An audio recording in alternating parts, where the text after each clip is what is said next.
y todas un cordial saludo.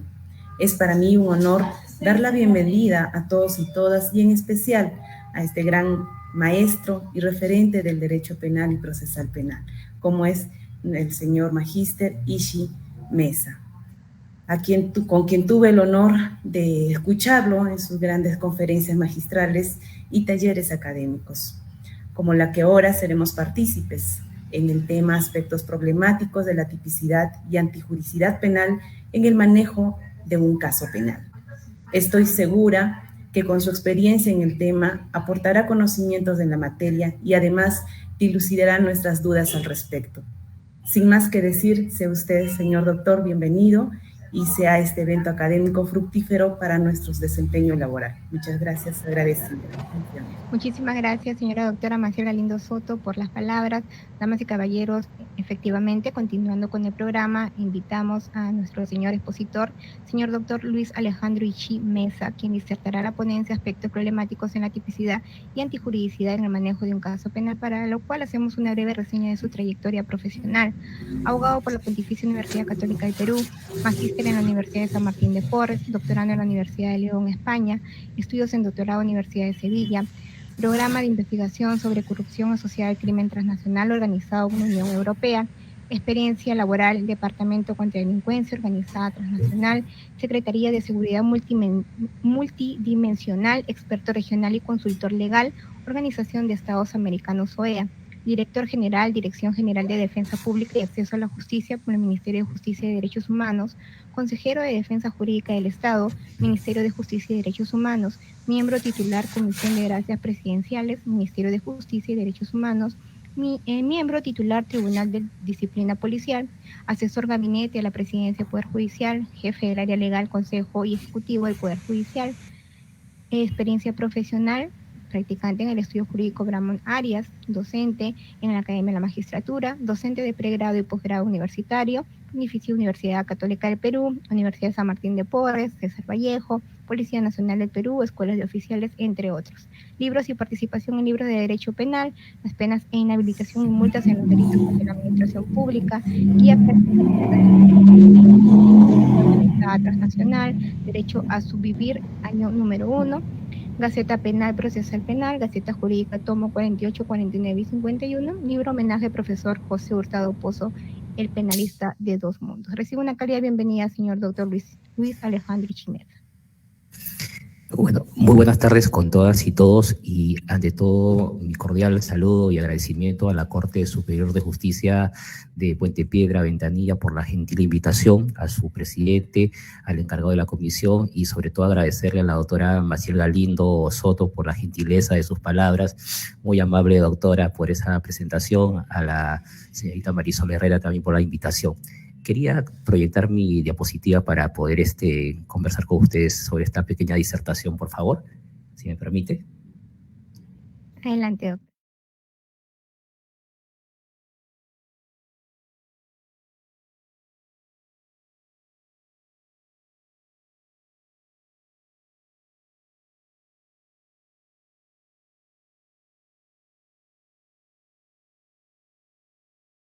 Que es un aspecto bastante importante que quisiera justamente enfocarlo, ¿no? De un punto de vista sistémico dentro de la teoría general del delito. Un punto de partida bastante importante, como le muestro en la diapositiva siguiente, es obviamente poder entender la función operativa que tiene la tipicidad y la antijuricidad en el manejo de un caso penal. Me parece que quizás una primera aproximación teórica y práctica, ¿no?, al tema de la disertación nos permite obviamente poder enfocar el tema o la temática vinculada obviamente dentro del sistema de regulación de conductas o comportamientos humanos que le compete al derecho penal como medio de control social formal de última ratio, de última instancia. Y me parece que justamente esta diapositiva puede mostrar un acercamiento a la función operativa que cumple la tipicidad y la antijuricidad en un caso penal. Me parece que un punto importante y un punto de partida es entender, obviamente, el ámbito de la regulación de lo que contiene la ley penal. Pues en puridad la ley penal contiene la conducta o comportamiento que le interesa tutelar, que le interesa obviamente como bien jurídico proteger detrás de ella al derecho penal. Y esto es un aspecto bastante importante porque creo que entre tipicidad y tipo hay una relación, una conexidad bastante cercana, ¿no? Primero porque el tema obviamente del tipo penal describe obviamente la conducta o comportamiento que le interesa tutelar al derecho penal, y la tipicidad obviamente como categoría adecua la conducta o comportamiento al tipo penal. Entonces me parece que la ley penal es un punto de partida bastante importante para poderlo tener presente, y sobre todo porque si hablamos obviamente de adecuación típica, como veremos más adelante, y calificación jurídica, la ley penal peruana tiene una característica particular, ¿no? Que ha sufrido y sufre constantes modificaciones, y eso puede traer problemas en el momento de tanto de la adecuación típica como la calificación jurídica. Dentro de ese contexto, obviamente la ley penal contiene un supuesto de hecho y contiene obviamente una consecuencia jurídica, ¿no? En el tema del supuesto de hecho, ¿no? El que mata a otro, ¿no? Consecuencia jurídica, pena privativa de libertad de 6 a 20 años. Obviamente se genera un subsistema, un método científico que nos permite acreditar que una conducta o comportamiento puede ser catalogado como un hecho punible, en palabras del legislador como un delito o como una falta, ¿no? Y este primer subsistema, ¿no? De la teoría de la imputación penal, teoría general del delito, genera justamente un método científico en atención a categorías sucesivas que nos permite acreditar que precisamente esa conducta o comportamiento puede ser catalogado como delito, y por lo tanto será merecedor de un segundo subsistema que genera la llamada consecuencia jurídica. Me parece que un aspecto bastante importante para poder entender la función de la tipicidad y la antijuricidad es poder enmarcarlo dentro del sistema de regulación de conductas o comportamientos que le interesa tutelar al derecho penal. Porque obviamente este método científico recoge obviamente la importancia de cada una de estas categorías y los elementos que la van conformando.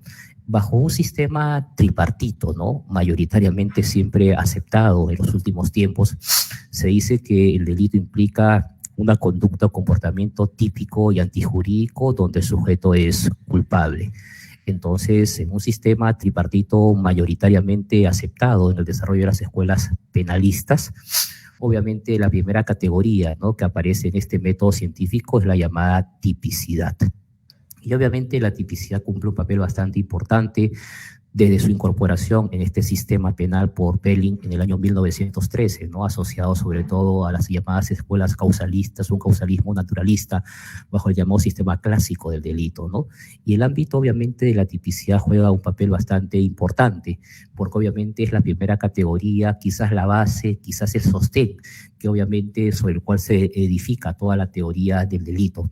Y por eso que cumple justamente un papel bastante importante, ¿no?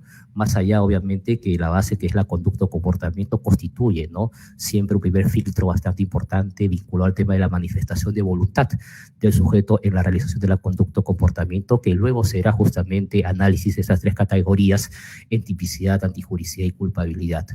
Entonces, el ámbito, obviamente, de la tipicidad tiene dos vertientes, ¿no? Un aspecto objetivo y un aspecto subjetivo, que a mí me parece bastante importante poder entender esto que se conoce siempre en el ámbito del derecho penal, y sobre todo que el desarrollo, ¿no? De las escuelas penalistas, del sistema finalista, ¿no? De Welsel, tuvo obviamente ese prodigio de poder obviamente colocar el tema del dolo y la culpa en el ámbito de la tipicidad y como una tipicidad subjetiva, a diferencia de los sistemas causalistas, ¿no? De las llamadas sistemas clásicos, ¿no? Ideoclásicos, un causalismo naturalista, valorativo, donde el tema del dolo y la culpa era un análisis de la culpabilidad. Me parece que el gran aporte que tuvo el finalismo de Welsel, obviamente con la escuela finalista, es obviamente poder aportar el tema de que la tipicidad subjetiva, tanto el dolo como la culpa, forman parte de la llamada tipicidad. Y eso me parece bastante importante, ¿no? Porque obviamente la tipicidad tiene dos esferas, ¿no? Un ámbito objetivo y un ámbito subjetivo, ¿no? Y eso obviamente permite definir y poder entender obviamente que la conducta o comportamiento tiene que justamente verificar dos ámbitos o dos espectros de la tipicidad, tanto su esfera objetiva como su esfera subjetiva.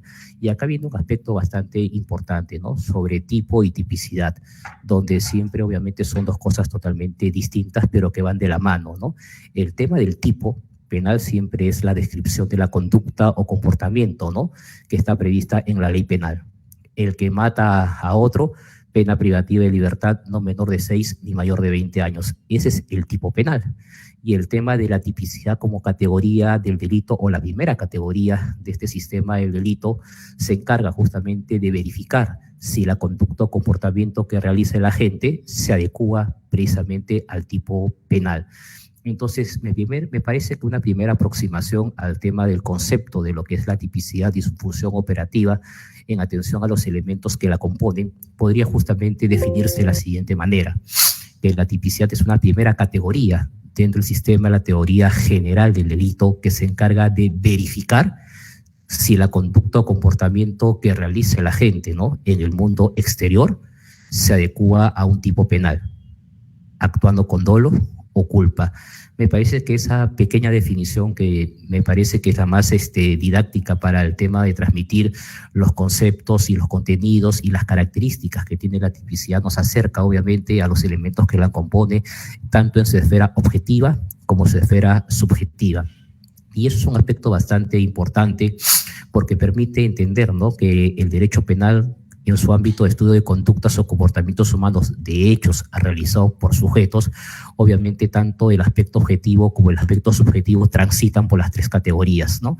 Entonces, distinta a las llamadas corrientes bipartitas, ¿no?, donde obviamente durante mucho tiempo el ámbito del hecho estaba restringido al ámbito de la tipicidad y la antijuricidad, y el ámbito del sujeto a la culpabilidad. El desarrollo, obviamente, por influencia del finalismo en su oportunidad, hizo, obviamente, claramente de que tanto la tipicidad, la antijuricidad tuvieran componentes tanto de la parte objetiva como de la parte subjetiva.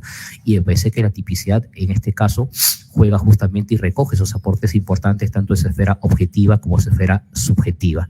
Entonces, yo creo que ahí comienzan los acuerdos, pero también justamente comienzan los desacuerdos y los problemas en el aspecto operativo en el manejo de un caso penal.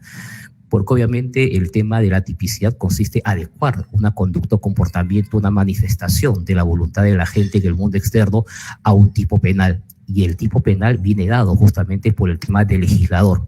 Y yo creo que ahí comienzan justamente los problemas en el manejo de un caso penal, porque tipicidad sin tipo obviamente no podría darse en el mundo real, y tipicidad y tipo guardan una estrecha relación. Ahí me parece justamente un aspecto bastante importante. ¿Por qué?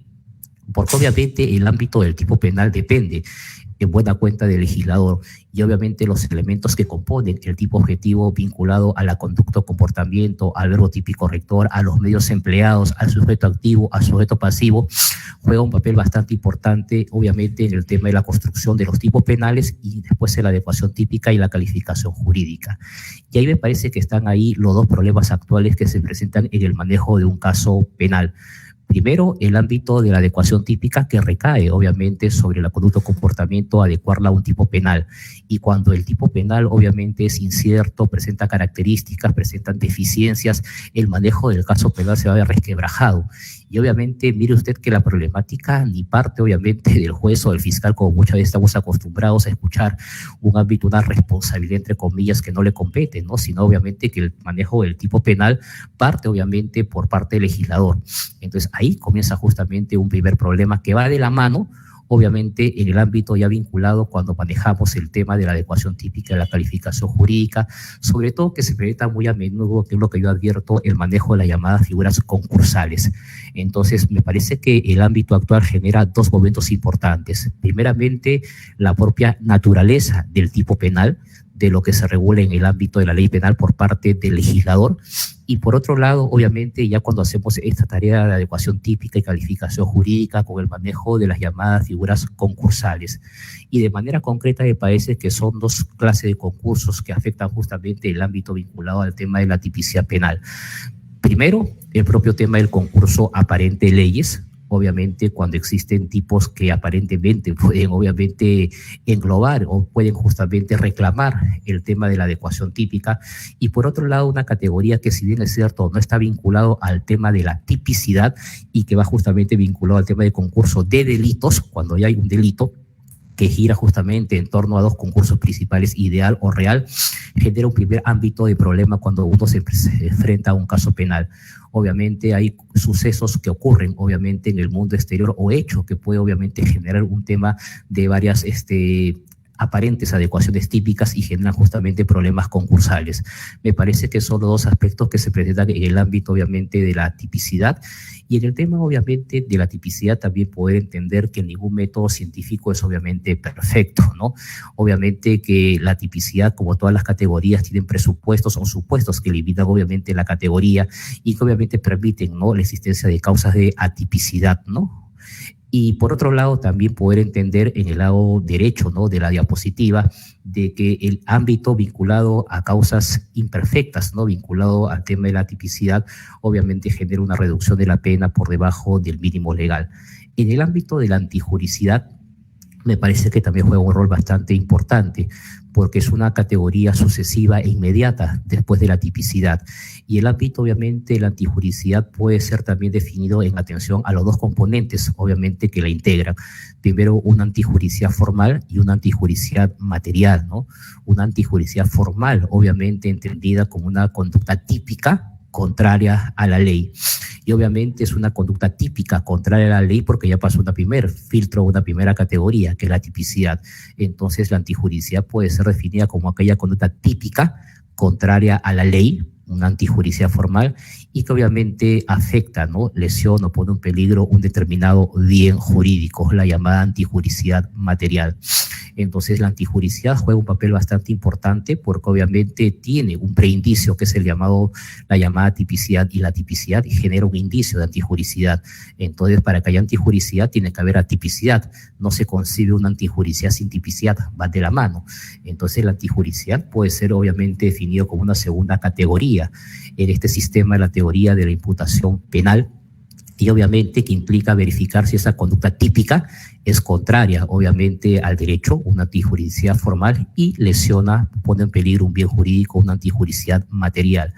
Eso es un aspecto bastante importante, pero también poder entender, ¿no?, que como todo método científico que genera obviamente un tema de evaluación en los componentes típicos, también la antijuricidad como categoría presenta, ¿no?, supuestos que eliminan la categoría y que obviamente hemos conocido como causas de justificación, ¿no?, que presentan obviamente sus presupuestos objetivos que demanda la ley y presupuestos subjetivos que también reclama la llamada causa de justificación, como la legítima defensa, el estado de ser justificante, por ejemplo, ¿no?, y cuyo artículo 20 del Código Penal detalla de manera clara los presupuestos objetivos que demanda la ley penal para estar frente a una causa de justificación.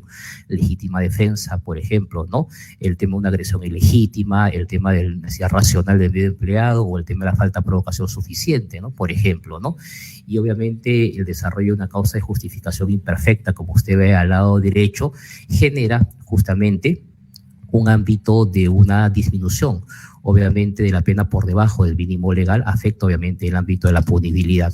Me parece que desde ese punto de vista la tipicidad y la antijuricidad juegan un papel bastante importante porque obviamente permiten formar los presupuestos bastante importantes para el llamado injusto penal, para el ámbito justamente del reproche, ¿no?, que será justamente vinculado en el ámbito de la culpabilidad. Esto es el aspecto bastante importante que advierto, ¿no?, la importancia que tiene la tipicidad, la antijuricidad en el marco de un sistema unitario como es la teoría del delito y que permite acreditar que una conducta o comportamiento pueda ser catalogado como un hecho punible y después obviamente verificando, ¿no?, los presupuestos que demanda el ámbito de la ley penal, poder justamente operar el segundo subsistema que es la teoría de las consecuencias jurídicas. Eso es en el ámbito teórico. Me parece que ya en el ámbito operativo hay justamente un aspecto bastante intermedio para poder obviamente entender el tema de cómo opera o cuál es la bondad que tiene el ámbito de tipicidad y antijuricidad. Me parece que en esta diapositiva que le muestro a continuación, generalmente hemos entendido y hemos escuchado que los presupuestos de una tipicidad objetiva genera una apreciación de la conducta o comportamiento, bien jurídico, sujetos, objeto material, elementos que usted ya conoce, ¿no? Y que en el ámbito de la tipicidad subjetiva, la llamada actitud interna o la fase interna de la gente que cometió obviamente el tipo penal, ¿no? Obviamente dolo, culpa, elementos subjetivos del tipo que reclaman algunas figuras penales o figuras preterintencionales que pueden presentarse. Sin embargo, me parece que el ámbito operativo, el manejo de un caso penal, reclama justamente un detalle más amplio sobre los elementos que integran tanto la llamada tipicidad objetiva como la llamada tipicidad subjetiva. Mire usted acá, yo le muestro un esquema operativo de obviamente algunas ideas principales sobre aquellos elementos que conforman en este caso la tipicidad objetiva que nos pueden obviamente permitir en el ámbito del manejo de un caso penal y obviamente que genera toda una mayor operatividad siempre cuando uno se enfrenta en un expediente penal a un hecho o hechos de relevancia jurídico-penal. Por un lado, obviamente, la conducta o comportamiento, ¿no? El solo hecho es el primer filtro, ¿no? Ya en el momento de la adecuación típica. obviamente genera poder entender que pueden haber delitos de simple o mera actividad y delitos de resultado, ¿no? Donde permitirá, obviamente, en el efecto verificador de una relación causal, una imputación objetiva, pero también poder entender que la conducta o comportamiento, conforme lo describe, obviamente, el Código Penal, puede ser por una acción u omisión, ¿no? Y que el ámbito de la omisión genera un desarrollo bastante importante con la llamada omisión propia o pura, que vincula justamente a delito de simple o mera actividad, o una omisión impropia o comisión por omisión, que genera justamente una vinculación a los llamados delitos de resultado. Pero también me parece que en el tema de la conducta o comportamiento, y mire lo que yo le pongo acá en el nivel intermedio, nos permite obviamente poder también entender y poder justamente evaluar el tema justamente de que el ámbito de tipicidad, quiera o no, cuando uno maneja un caso penal, nos permite poder visualizar el punto de conflicto que puede haber entre un concurso aparente de leyes y un concurso de delitos. Si bien es cierto, el concurso aparente de leyes es un tema netamente de tipicidad penal y a la cual se reconduce su solución con los llamados principios de especialidad, principio de subsidiariedad, principio obviamente de consunción o absorción o principio de alternatividad, duramente criticado en doctrina, el ámbito del concurso de delitos, si bien es cierto, exige ya la presencia de tres categorías principales, no genera justamente un ámbito claro, porque cuando manejamos un caso penal siempre verificamos eso, ¿no? Estamos ante un concurso aparente de leyes, estamos justamente en un tema de un concurso de delitos, y me parece que obviamente es un aspecto bastante importante que podría justamente generar una problemática obviamente más adelante, ¿no? Y obviamente después los efectos, ¿no?, de la conducta o comportamiento vinculados a la afectación al bien jurídico en figuras instantáneas, permanentes o de Estado. Pero la conducta o comportamiento también permite verificar en el manejo de un caso penal, mire usted, el ámbito vinculado a delitos simples y a delitos compuestos. Y acá me parece bastante importante porque el ámbito del delito simple siempre lo hemos entendido en atención a los verbos típicos rectores asociado, ¿no?, a un verbo típico rector, el que mata, ¿no? Pero obviamente la técnica legislativa en los últimos años, las reformas legislativas y la incorporación de nuevos tipos penales ha generado justamente la presencia de delitos obviamente compuestos, ¿no?, con una serie de verbos que obviamente hasta 9 o 10 verbos rectores usted puede encontrar en un solo tipo penal, como por ejemplo en el tema de lavado de activos, ¿no?, en los actos de ocultamiento, tenencia, ¿no?, el que guarda, esconde, administra, custodia, etcétera, ¿no? O por ejemplo en los llamados delitos de lavado o delitos de tenencia ilegal de armas. Hoy artículo 279 B del Código Penal, que habla justamente también el que mantiene en su poder, usa, fabrica, ¿no? Entonces justamente se generan una serie de tipos penales con verbos típicos alternativos, ¿no? Y que genera justamente la figura de delitos compuestos complejos, mixtos o alternativos, y que obviamente un principio de imputación necesaria y a un nivel de una acusación fiscal genera o demanda justamente poder especificar la conducta o comportamiento concreta que se le está atribuyendo a una persona en el manejo de un caso penal. Me parece que también el tema de poder entender de una manera amplia los componentes, ¿no?, o las características de cada uno de los elementos que componen el tipo objetivo también le permite poder diferenciar entre bienes jurídicos individuales y colectivos en atención al grado de reproche, pero también obviamente vinculadas a figuras de peligro de lesión, ¿no?, delitos de peligro abstracto, peligro de conducta o delitos de peligro concreto o resultado de peligro. Y esto es un aspecto bastante importante, me parece, porque en el ámbito de la respuesta, obviamente punitiva por parte del Estado frente a una infracción penal, los delitos de adelantamiento de punibilidad y sobre todo justamente los delitos de peligro abstracto, peligro de conducta, como por ejemplo el artículo 317, organización criminal, o el artículo 317b, banda delictiva, han generado un espacio cada vez mayor con una técnica legislativa que genera que el ámbito del reproche también genera un cuestionamiento, ¿no? Porque obviamente los delitos de peligro abstracto, peligro de conducta, vienen o generan justamente a veces una respuesta punitiva de mayor proporción que un delito obviamente de resultado. En cuanto a los sujetos, obviamente en el tema de sujeto activo, sujeto pasivo, el ámbito también del sujeto activo genera un aspecto bastante importante frente a los llamados delitos comunes y los delitos especiales, ¿no? Porque los delitos especiales obviamente tienen una categoría de clasificación entre propios e impropios, ¿no? Y obviamente convergentes de encuentro, monosubjetivo o plurisubjetivo. Me parece que el aspecto va a ser importante porque estos ámbitos después trasladados a los ámbitos de autoría y participación va a generar justamente un ámbito bastante particular en torno al reproche, ¿no?, entre los delitos comunes y los llamados delitos especiales, ¿no? Y sobre todo delitos especiales que hoy generan justamente un mayor grado de reproche en el ámbito de las consecuencias jurídicas.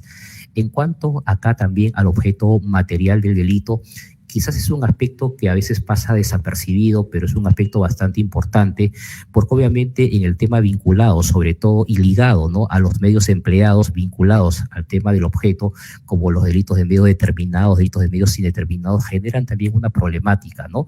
Obviamente, cuando hablamos de medios indeterminados, como el que tal, de cualquier modo, de cualquier manera, el que se apropia, utiliza de cualquier modo, el que amenaza o intimida de cualquier manera. Entonces hacemos referencia siempre a medios indeterminados en la construcción de los tipos penales, frente a delitos determinados, como por ejemplo existía en el delito de robo, ¿no? El que se apodera, ¿no?, ilegítimamente un bien mueble total o parcialmente ajeno, empleando violencia o amenaza, ¿no? Un delito de bienes de medios determinados. Entonces me parece que el ámbito de la presencia de delitos de medios indeterminados también genera una problemática actual en el tema de la construcción de los tipos penales y después la adecuación típica y calificación jurídica. Y después también la presencia de los llamados elementos normativos, ¿no?, del tipo penal, donde justamente la llamada recurrencia, ¿no?, aspectos valorativos que genera obviamente la presencia de estos elementos normativos, se han constituido obviamente una constante cuando se construyen tipos penales y que podría generar también un ámbito problemático en el ámbito de la adecuación típica y la calificación jurídica. Después me genera también un aspecto bastante importante poder destacar en esta presentación, sobre todo acá vinculado, por ejemplo, a los llamados delitos dolosos, ¿no? Un aspecto bastante importante, sobre todo en el tema de la primera línea, ¿no? Porque obviamente en el tema actual, en algunos delitos, ¿no?, de reciente incorporación relativamente al Código Penal, el ámbito de la tipicidad y la llamada tipicidad subjetiva, ¿no?, en los llamados delitos dolosos hace, ¿no?, de que la construcción típica para esta clase de figuras penales no se agoten solamente los llamados figuras que reclaman el dolo, ¿no?, sino que también exigen algo más, la presencia de algún elemento subjetivo del tipo, ¿no?, sea de tendencia interna trascendente o sea de tendencia interna intensificada, ¿no? Y los delitos de tendencia interna trascendente, ¿no?, juegan un papel bastante importante, sobre todo en ámbitos vinculados, por ejemplo, al feminicidio, ¿no?, matar a una mujer por su condición de tal, o en el aspecto del lavado de activo, ¿no?, el convierte o transfiere dinero, bienes, efectos o ganancias con la finalidad, ¿no?, de evitar. Entonces, cada vez más el tema de esta esfera interna de la gente, la recurrencia de elementos subjetivos del tipo, genera justamente una técnica legislativa de construcción por parte del operador y que en el ámbito operativo genera también un aspecto bastante problemático, su tema probandum. Después, obviamente, el ámbito importante de que, si bien es cierto, el tema del dolo no genera un desarrollo de una clasificación en el Código Penal en la parte general, en el ámbito de la doctrina se habla de un dolo directo, un dolo de consecuencias necesarias, de segundo grado, un dolo eventual, genera un aspecto bastante vinculante en algunas figuras que reclaman, ¿no?, una presencia de un dolo eventual y obviamente su problemática con delitos de culpa consciente o con culpa con representación, pero también obviamente figuras actuales que generan justamente en el ámbito de la llamada ignorancia deliberada, ¿no?, que se genera bajo un sistema anglosajón y que genera también su reclamo, ¿no?, ante falta de un tema de ausencia, tipicidad subjetiva en estos delitos que generan la presencia de figuras dolosas. Y otro aspecto bastante importante, también me parece que también hay que destacar el tema de los llamados errores y sobre todo el llamado error de tipo, ¿no?, que vincula obviamente en el artículo 14 del Código Penal su manejo no solamente vinculado a un error que puede recaer sobre un elemento del tipo objetivo, sino también sobre las circunstancias de agravación y que obviamente elimina la agravación y subsiste obviamente en el tema del tipo penal, y no solamente se restringe al ámbito obviamente los elementos del tipo penal, sino también el tema de una circunstancia de agravación. Y eso se ve bastante en los delitos de libertad sexual con la última modificación que ha tenido sobre todo el ámbito de la referencia a la edad de la víctima, ¿no?, cuando estamos hablando entre una adolescente entre 14 y 18 años, que es visto como una circunstancia agravante el artículo 170 del Código Penal. Y obviamente también el tema de los errores accidentales, que obviamente, si bien es cierto, no afecta el ámbito de la iniciación o obviamente de la activación del derecho penal, pero obviamente sí genera alguna problemática cuando obviamente el error recae sobre un sujeto o objeto que tuviera una relevancia particular en cuanto a los elementos que componen el tipo penal. Estos son los elementos, veo justamente un aspecto intermedio que parece que de manera operativa puede apoyar o puede ayudar en el manejo de un caso penal. Pero aterrizando más en el tema y en un tercer momento, me parece que el tema del contenido de la tipicidad, más allá de decir que es una primera categoría que se encarga de verificar si la conducta o comportamiento que realice la gente en el mundo exterior se adecua a un tipo penal, ahí quiero que empiece el problema. El tema justamente de este ejercicio que hace obviamente el operador, que hace el abogado, que hacemos todos en general, cuando queremos obviamente adecuar típicamente y calificar jurídicamente un hecho de relevancia jurídico-penal. Entonces, a mí me parece que la problemática actual, mire por favor, genera primero poder entender este esquema que me permite entender los elementos del tipo objetivo, del tipo subjetivo. Me parece obviamente que esta estructura lógica que presenta el tipo penal permite obviamente poder al operador poder entender en qué momento formar justamente la idea de que se ha producido un acto de conversión o transferencia, el objeto material del delito, el ámbito justamente de la tipicidad subjetiva, el tema justamente de la clasificación de los elementos que contiene el tipo penal, porque esto me permite poder enfrentarme a estos problemas que veo yo en el tema de la tipicidad. Me parece que un aspecto problemático que genera hoy en el ámbito de la tipicidad y después en el ámbito de la antijuricidad será el aspecto vinculado al ámbito de la ley penal, en el tema de la adecuación típica y calificación jurídica. Me parece que, como dice el profesor Hurtado Pozo, hoy nos encontramos a una hipertrofia legislativa por las constantes modificaciones que tiene el Código Penal o leyes especiales inclusive, y esto genera problemática en el tema de regulaciones contradictorias que finalmente afectan el ámbito obviamente de la adecuación típica y afectan el ámbito de la calificación jurídica. Le pongo este ejemplo, mire usted por favor acá. Este es un cuadro de las modificaciones recientes que ha tenido el Código Penal en este año por parte del Congreso de la República, ¿no? Porque también obviamente el Ejecutivo ha dado en los últimos años un marco legal de modificación al Código Penal o incorporación de nuevos delitos con facultades delegadas. Pero en lo que va del año, mire usted, tiene cerca de 7 modificaciones que ha tenido obviamente el Código Penal y que obviamente quizás su redacción o su ámbito de la construcción del tipo penal no es la más feliz y genera justamente problemas en el ámbito obviamente cuando uno hace una adecuación típica, una calificación jurídica. Estos son algunos problemas que quería justamente presentarle. Mire usted acá. Este es un primer caso en el tema de un delito, obviamente, que figura o que justamente reclama, ¿no?, su ubicación sistemática en los delitos contra el patrimonio, de la extorsión y el artículo 200, y el delito contra la libertad personal del secuestro, ¿no?, del artículo 152. Entonces siempre usted va a encontrar texto vigente por las constantes modificaciones que tiene el Código Penal. Pero una primera problemática, obviamente, que lo que yo quería justamente señalarle es esta modificación que tuvo el delito de secuestro en su devenir histórico legislativo, ¿no? Cuando dice acá, ¿no?, será reprimido con pena privativa de libertad no menor de 20 ni mayor de 30 años. El que, sin derecho, motivo ni facultad justificada, priva a otro su libertad personal, cualquiera sea el móvil, el propósito, la modalidad, circunstancia o tiempo que el agraviado sufra la privación o restricción de su libertad. Quizás nos hemos acostumbrado, obviamente, a ver esa clase de regulación penal, pero si usted ve en el ámbito del orden de regulación de la ley penal, obviamente allá hay justamente una primera crítica que me parece quizás válida desde mi perspectiva, quizás usted pueda criticarlo, pero obviamente el tipo penal, obviamente, o el tema de la ley penal contiene justamente un orden. Primero, obviamente, el ámbito de la ley penal y el ámbito después de la consecuencia jurídica.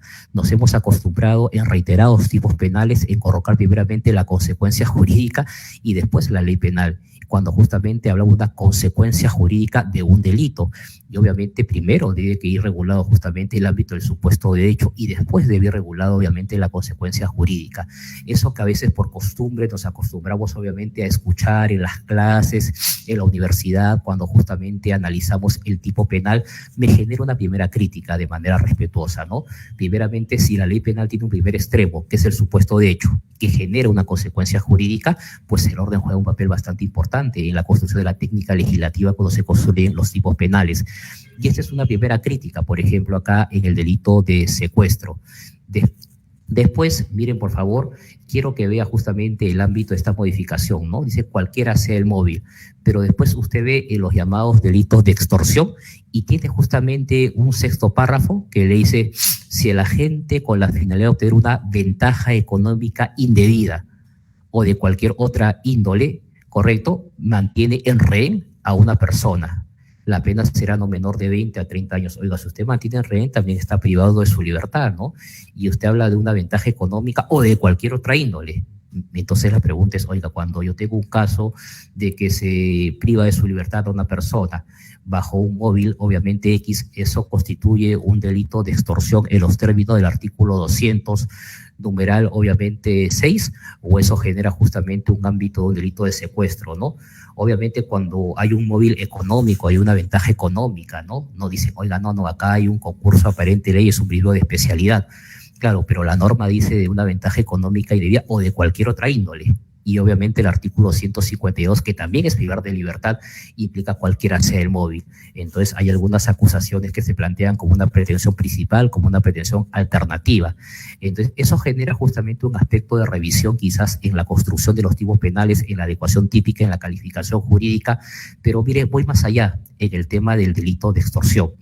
Y digo, o los delitos de extorsión debería justamente decir, mejor dicho, porque el dispositivo legal del artículo 200, y mire, justamente ahí también genera un aspecto problemático en el ámbito, obviamente, de la tarea de tipicidad penal, obviamente genera, mire, por favor, varios tipos penales, ¿no? Acá arriba dice en el primer párrafo, el que mediante violencia o amenaza obliga, la misma pena. Segundo párrafo, el que mediante violencia o amenaza, el funcionario público. Oiga, tiene un cuarto supuesto delictivo donde justamente asocia un delito especial propio, ¿no? Con poder de decisión o el que desempeña el cargo de confianza, dirección, que contraviene tal, participe en una huelga. Y después tiene, mire, por favor, esta mala técnica legislativa de colocar una circunstancia agravante en un quinto numeral, donde el ámbito implica justamente una violencia o amenaza con un rango de pena, perdón, al que actúa con violencia, amenaza con rango de pena de 15 a 25 años. Oiga, y usted ve arriba, solamente el primer párrafo, el segundo párrafo, el tercero tienen violencia o amenaza.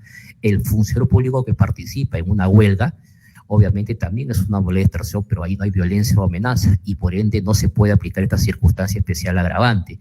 Entonces, mire usted el lema problemático, ¿no?, de la construcción de los tipos penales que después genera un ámbito de adecuación típica y calificación jurídica, tanto en el secuestro como en la extorsión. Primero, un tema de una figura concursal, entre comillas, ¿no?, por no criticar si hay o no una doble regulación penal. Segundo, por el lado del secuestro, ¿no?, tipos penales o construcciones, obviamente tipos penales que comienzan con la consecuencia jurídica y después con el supuesto de hecho. Después, obviamente, fórmulas abiertas que hace referencia a cualquiera sea el móvil. Oiga, ¿qué móvil estamos hablando acá, no? Obviamente usted está hablando acá de un delito contra la libertad personal. En el tema de la extorsión, usted está hablando justamente de un delito patrimonial.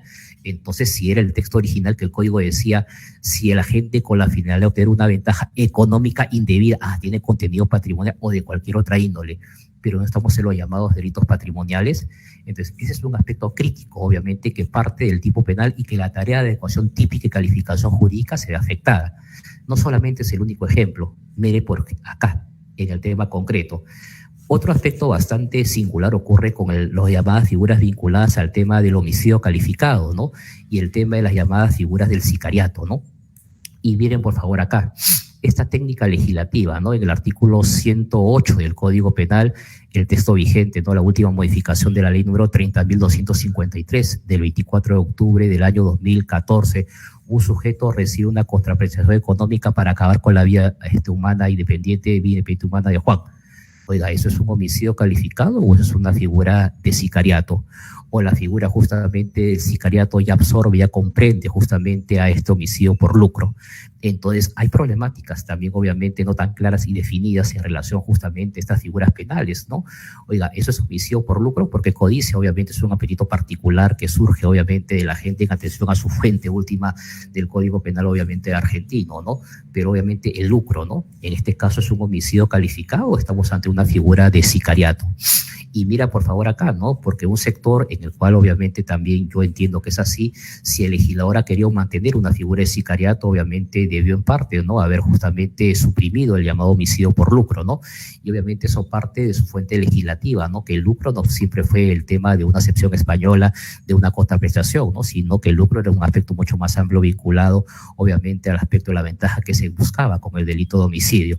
Entonces genera un aspecto problemático porque obviamente el ámbito de la pena es un ámbito bastante importante, ¿no?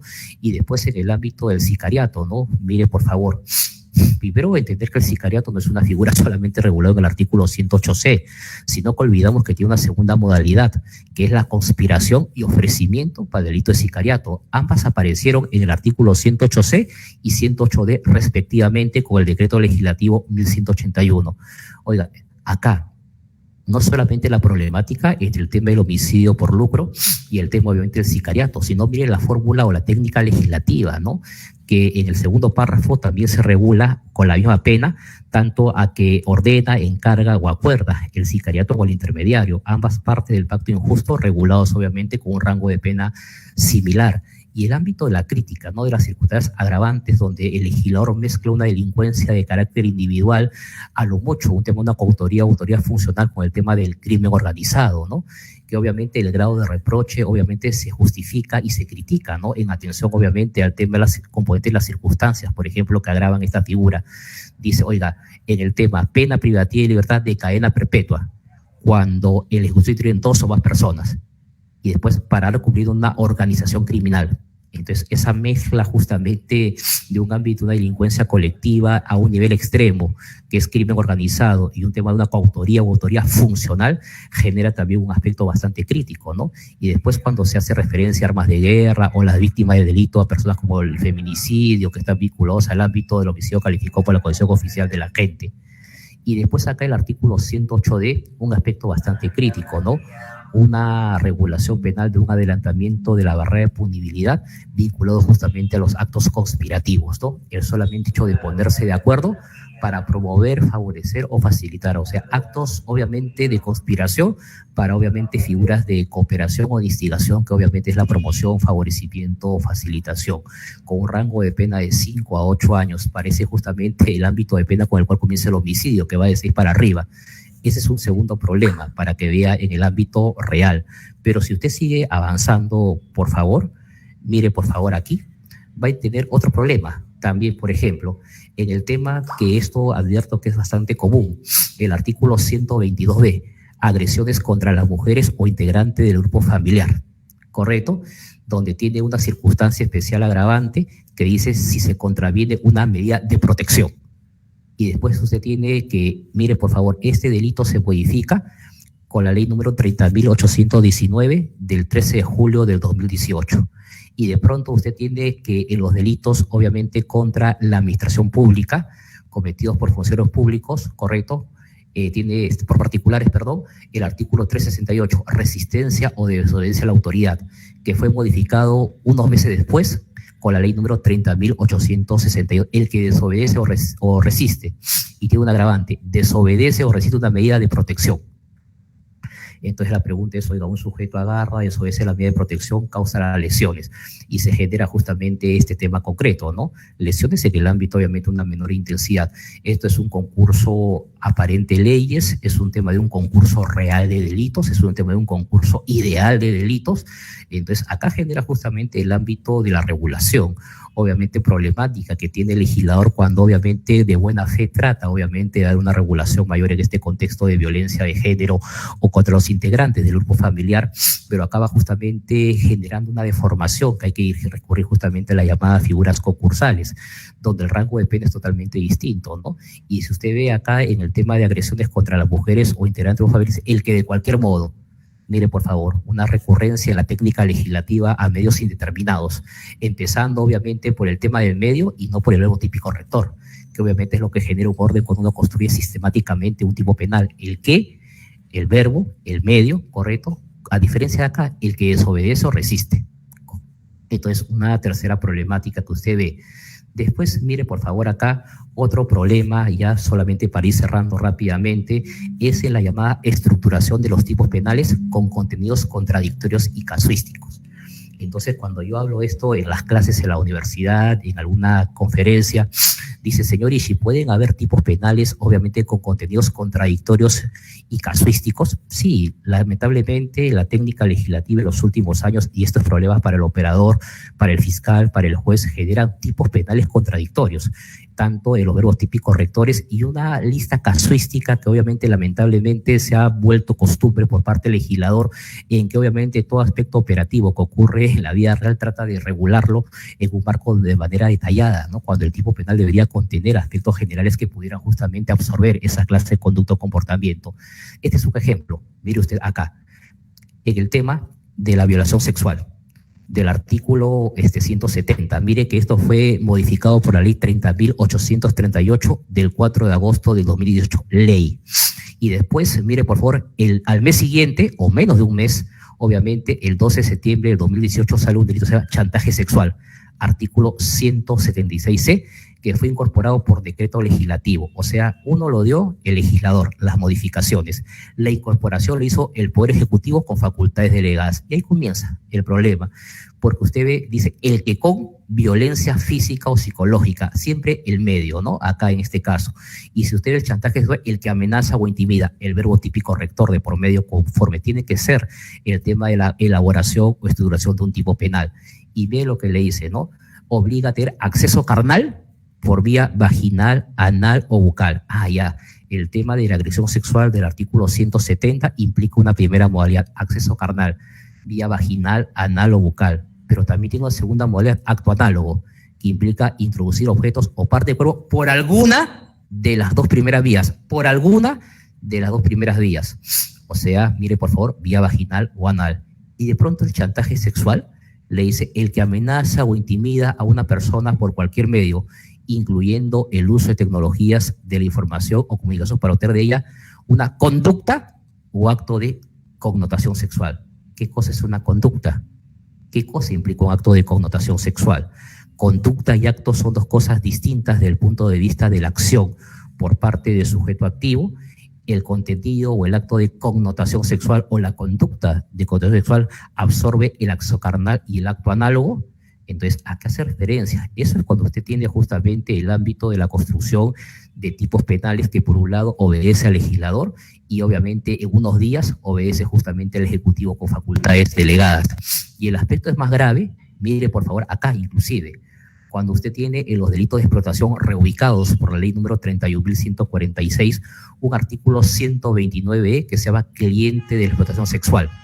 Y tiene el mismo delito, pero ahora cliente del adolescente. Oiga, y señor Ishii, ¿cuál es la diferencia problemática cuando yo voy a adecuar, calificar típicamente? Mire lo que le dice. El que mediante, ¿no? El que mediante, ¿correcto? El que mediante una presión económica o ventaja de cualquier naturaleza tiene acceso carnal por vía vaginal, anal o bucal, o realiza actos análogos, introduciendo objetos o por alguna de esas vías. Oiga, perdón, pero ya no era solamente un tema de vía vaginal, vía anal, porque todos los delitos de libertad sexual y de explotación dice solamente por alguna de esas dos primeras vías, vía vaginal o vía anal, y usted me dice por alguna de esas vías, o sea, vaginal, anal o bucal. Y mire acá su par, cliente del adolescente, el artículo 129J, dice acceso carnal o acto análogo, introduciendo objetos o parte del cuerpo por alguna de las dos primeras vías. O sea, vía vaginal, vía anal. Entonces, ¿cómo puede ser posible que haya en el ámbito de la legislación penal dos tipos penales aparentemente, ¿no? Que regulan obviamente el tema del cliente, los actos de explotación sexual, con dos contenidos típicos distintos? Entonces, esos son aspectos obviamente que se presentan en los contenidos que tiene justamente, y cuando uno va a adecuar típicamente, calificar jurídicamente, oiga, fue cliente de un supuesto justamente un acto análogo, correcto, vía bucal. Oiga, eso para acá será un ámbito delictivo y para acá no será un ámbito delictivo. Mire usted, por favor, acá. Otro problema acá, ¿no? En el tema de organización criminal y banda criminal. Modificaciones que trajo el decreto legislativo 1244 con temas extremadamente casuísticos, ¿no? Carácter estable, permanente, tiempo indefinido, de manera organizada, concertada, coordinada. Esa es tarea justamente del ámbito de interpretación, no un manejo justamente para construir el tipo penal. El código obviamente tenía una fórmula bastante interesante antes de esta incorporación que tuvo modificación, que tuvo el delito de organización criminal, y también la banda criminal, ¿no? El que constituye e integra una unión de dos sin reunir algunas de las características de la organización criminal. Pareciera, oiga, es una forma subsidiaria de regular una delincuencia de carácter colectiva en el tema de la banda criminal. De hecho, que su regulación típica no es la más feliz, ni de la banda criminal, ni de la organización criminal. Y después, obviamente, para ir cerrando esta pequeña disertación solamente sobre aspectos problemáticos que generan una controversia en los ámbitos de tipicidad y antijuricidad, tiene, por ejemplo, agresiones contra las mujeres o integrantes de un familiar y el maltrato. Se habla justamente en el ámbito del maltrato en el artículo 122b, cuando tenemos una regulación propia en el artículo 122, obviamente vinculado al tema del maltrato. El que maltrata a otro físico, psicológicamente, o lo humilla o denigra sin causarle lesión o daño psicológico, ¿no? Y después tiene, mire, siendo una falta que las agravantes le dice es lesionada por su condición de tal, pero si no hay lesión, si en el momento de cometerse el delito, pero no es un delito, es una falta. Y ese es el ámbito problemático que trae obviamente el tema de la regulación penal. Le he querido justamente alcanzar, ¿no?, en este pequeño espacio de tiempo que se me brinda, algunos aspectos vinculados a tipicidad, antijuricidad y algunos aspectos que yo veo, ¿no?, del nivel operativo, donde el tema de la adecuación típica, el tema de la calificación jurídica parte obviamente del tema del tipo penal, y a veces el tipo penal cuando es incierto, contradictorio, cuando trae justamente ese tipo de problemática, genera una distorsión en la labor funcional que realiza el juez, que realiza el fiscal, inclusive el abogado, el defensor público, el procurador, pero también obviamente en el ámbito del manejo de figuras concursales, ¿no?, que genera justamente un ámbito de un concurso aparente leyes, tema de unidad de leyes, tema de tipicidad penal, o que pudiera darse con un concurso de delitos en el ámbito de un concurso ideal o real. He tratado obviamente de presentarle una pequeña aproximación a estos aspectos problemáticos, generar la importancia que hoy genera obviamente el ámbito de tipicidad, el ámbito de antijuricidad, y ojalá que humildemente les haya servido en algo. Muy agradecido a la Corte, al Poder Judicial por esta gentil invitación. Buenas tardes. Muy agradecido por su excelentísima ponencia, señor doctor Luis Alejandro Chimesa. Vamos a verificar si es que han redactado alguna pregunta. No, ha quedado todo claro. Muchísimas gracias. Acto seguido invitamos a la señora doctora Maciel Galindo Soto, jueza especializada del Cuarto Juzgado Penal Unipersonal Permanente de Ventanilla, a fin de hacer entrega del certificado emitido por la Corte Superior de Justicia de Puente Piedra Ventanilla al señor doctor Luis Alejandro Chimesa en agradecimiento a la ponencia, aspectos problemáticos en la tipicidad y antijuridicidad en el manejo de un caso penal. A los señores participantes, magistrados que nos acompañan el día de hoy. Muchas gracias, Marisol. Bueno, es grato haber oído al doctor tocar un tema muy trascendental dentro de su sistema de la teoría de la imputación penal y de la teoría de las consecuencias jurídicas. Entre otros, las problemáticas, la hipertrofia legislativa y la estructuración de los tipos penales con contradicción y casuístico. Muy, muy interesante, doctor Ishii, como siempre, un honor escucharlo y bueno, reconocer su participación y el apoyo a este evento académico, utilizando esta tiempo digital, las TICs, estaremos enviando el certificado que en estos momentos se está proyectando. Muchísimas gracias y en reconocimiento a su participación, y esperamos contar nuevamente con su participación en otra conferencia magistral como usted nos sabe otorgar. Muchas gracias, doctor, muy amable. Muy agradecido, doctora Maciel, por su intermedio, a toda la Corte Superior de Justicia de Puente Piedra Ventanilla. Mi reconocimiento especial, sobre todo porque siendo un aspecto de pandemia todavía, el Poder Judicial, a través de sus cortes como la de ustedes, siempre tratan de poder actualizar, de poder capacitar a los magistrados, y humildemente en algunas pequeñas cositas, algunas ideas, aportes que nosotros tenemos dado la oportunidad también para poder obviamente transmitirlas y poder obviamente debatirlas. Muy agradecido a usted, doctora Maciel, por sus generosas palabras, a la señorita administradora, a los oyentes, a los magistrados, al Poder Jurisdiccional, al Poder Judicial por esta gentileza.